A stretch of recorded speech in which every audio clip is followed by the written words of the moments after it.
Hello, hello, chers jeunes, bienvenue à cette capsule. Aujourd'hui, nous allons interpréter, rappelons-nous que nous étudions cette semaine la leçon 4. Aujourd'hui, nous allons voir le culte, un type et un symbole. Bien sûr, cette semaine, nous parlons du sanctuaire, la maison de Dieu, cette maison que bon Dieu t'a demandé Moïse pour capable construire au milieu du peuple parce que bon Dieu manifestait ce désir d'habiter parmi son peuple.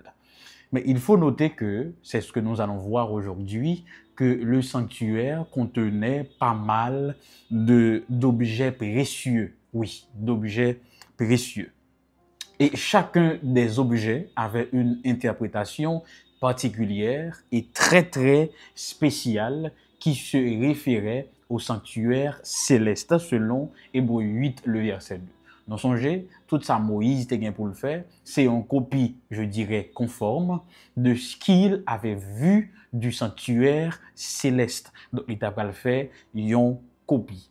Et tout ce qui se faisait dans ce sanctuaire, il a expliqué le parcours, le ministère de Jésus, donc il a préfiguré d'une certaine manière le ministère ou ce que Jésus allait accomplir en commençant par sa naissance, passant par la croix et son ministère aujourd'hui dans le sanctuaire céleste.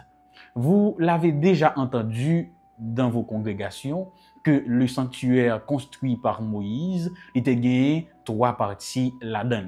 Et rapidement, nous allons parcourir, ce sera comme une visite guidée imaginaire du sanctuaire construit par Moïse dans le désert.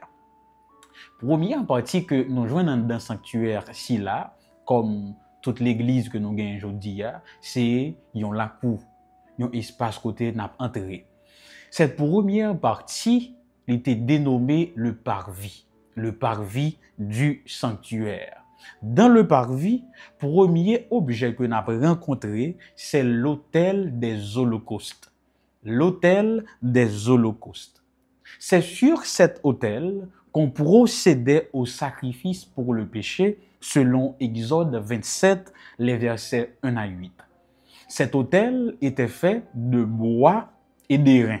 De bois qui symbolisait l'humanité et l'airain le jugement de Dieu.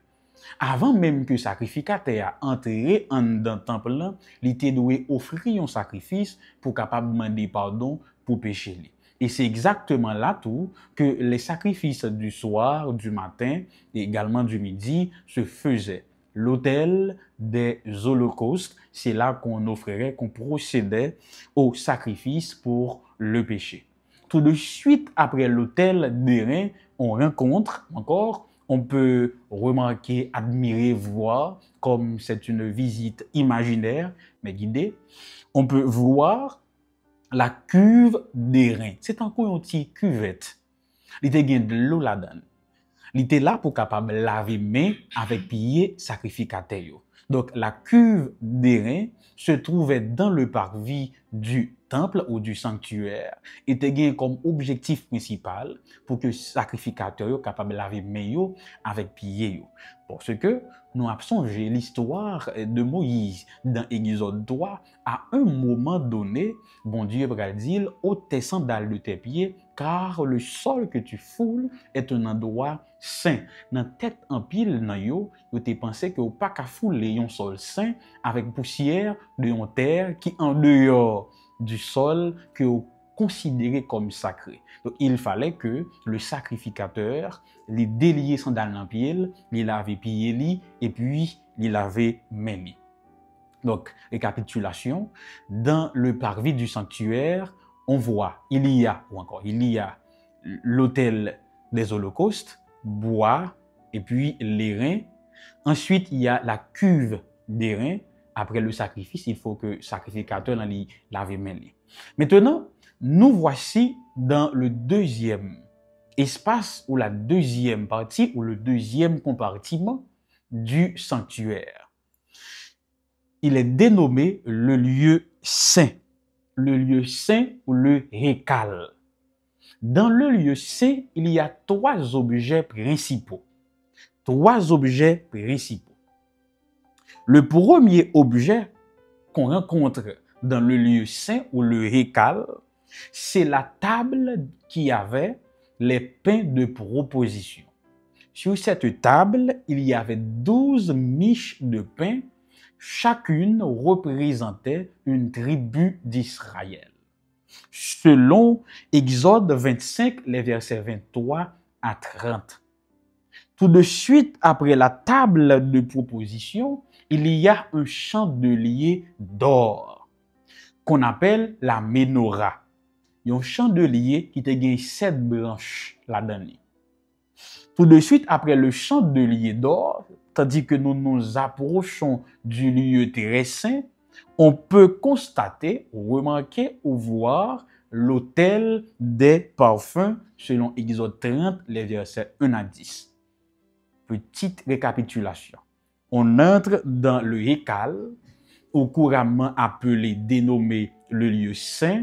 Il y a la table. Sur cette table, il y avait les pains de proposition, 12 miches ou 12 morceaux de pain. Chaque morceau représentait une tribu d'Israël.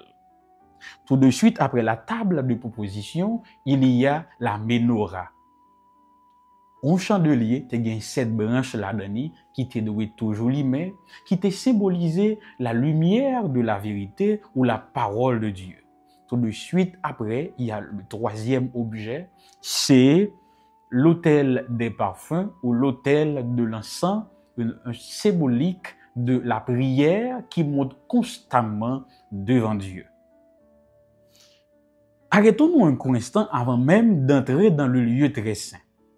Chaque symbole dans le sanctuaire rappelait à Israël leur parcours jusqu'ici. Premier élément ou premier objet que nous avons rencontré dans le parvis du sanctuaire, c'est l'autel des holocaustes. Or, l'exode, la sortie du peuple d'Égypte, il commençait par un sacrifice.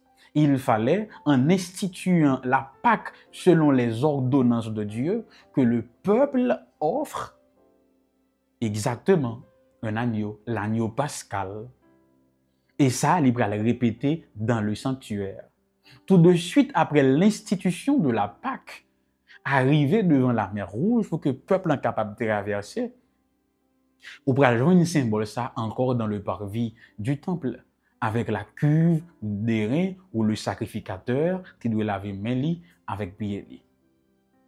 Bien sûr, symbole ça, même Jean que Paul pourra le reprendre, la traversée de la mer Rouge qui répétait d'une façon symbolique dans le sanctuaire, les vignes préfigurées ou encore les matchs avec le baptême chrétien que nous avons aujourd'hui. Il y a les pains de proposition, c'est la parole de Dieu. Il y a la menorah, les chandeliers, c'est la lumière de Dieu, son Esprit Saint. Ensuite, l'autel d'airain, c'est la prière fervente des chrétiens ou encore la montée constante de nos prières devant le trône de Dieu. Passons maintenant au dernier compartiment de ce sanctuaire, du sanctuaire construit par Moïse. Le troisième compartiment est appelé le lieu très saint. C'est le lieu le plus sacré du sanctuaire. On pourrait dire, c'est la demeure même de Dieu. Dans cet espace, il y a une jonction directe entre le ciel et la terre. C'est le point où le ciel et la terre se rencontrent. Dans cette troisième partie du sanctuaire abritait l'arche de l'alliance. Cette arche contenait la loi sacrée de Dieu. Nous songez l'épisode où Moïse était monté sur la montagne et à ce moment, Dieu allait lui confier, disons mieux, les 2 tables de pierre sur lesquelles était inscrite le décalogue, les 10 commandements, les 10 paroles de Dieu. Eh bien, ces 10 paroles ont été précieusement gardées dans l'arche de l'Alliance et l'arche de l'Alliance se trouvait dans la présence de Dieu, dans le lieu le plus sacré du sanctuaire, donc dans le lieu très saint ou encore dans le débir, dans l'arche de l'alliance. C'est-à-dire que les deux tables de pierre se trouvaient dans l'arche de l'alliance. Eh bien, cet espace était gardé par des chérubins. Et oui, ces chérubins protecteurs qui nous rappellent l'histoire du jardin d'Éden. Cependant, sur cette arche était inscrit propitiation, ce qui nous rappelle la miséricorde de Dieu. C'est intéressant. Dans toute partie qui est dans le temple, ou bien dans le sanctuaire, c'est exactement côté commandement bon Dieu que présence est là tout bon. Ça va dire rien? Bon Dieu demeurer là où sa loi est connue et respectée. Voilà. Ici, nous avons trois parties qui gagnent dans le temple là, le parvis, le lieu saint, le hécal, le lieu très saint qui c'est le débir. Comme nous avons dit tantôt, chaque partie ou chaque objet dans le sanctuaire là, t'est rappelé à Israël un épisode de leur parcours avec Dieu en commençant par l'Exode. Cependant, pour nous aujourd'hui, il y a une application particulière que l'auteur voudrait que nous prêtions attention. Premièrement, en parcourant le sanctuaire construit par Moïse, commençant par le parvis, et puis pour nous terminer dans le débir ou le lieu très saint, il y a l'acceptation du sacrifice de Jésus, l'autel des holocaustes, il y a la purification, la cuve d'airain, il y a la consommation de la parole de Dieu, la table de proposition, il y a le partage de la lumière, la menorah ou le chandelier, il y a la prière, l'autel de l'encens ou des parfums, il y a également l'observation des commandements qui se trouve dans le débir, le lieu très saint.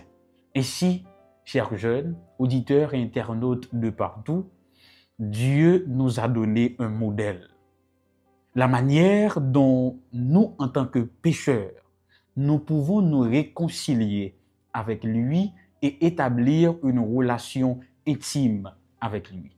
Il y a des étapes à franchir, il y a des critères à respecter, et si nous méditons sur le sanctuaire, nous allons découvrir ces critères et franchir ces étapes avec l'Esprit Saint. Voici les tâches à accomplir aujourd'hui. Après avoir regardé votre texte écrit et annoté, quels éclairages particuliers vos notes semblent-elles indiquer dans l'ensemble? Quelles questions émergent après l'étude d'aujourd'hui? Quelle partie trouvez-vous difficile? Quels autres principes ou conclusions découvrez-vous? Quel meuble du sanctuaire symbolise quelque chose que vous voulez renforcer dans votre vie? De quelle façon pouvez-vous commencer maintenant? Nous nous arrêtons là. Le rendez-vous, c'est pour demain, si Dieu le veut. Nous allons investiguer. Merci d'avoir suivi jusqu'ici. Prions ensemble. Seigneur, merci pour ce moment d'étude. Que ton Esprit Saint puisse nous accompagner au cours de la semaine et que cette étude soit édifiante pour chacun de tes jeunes enfants. Ainsi nous te prions au nom de Jésus. Amen.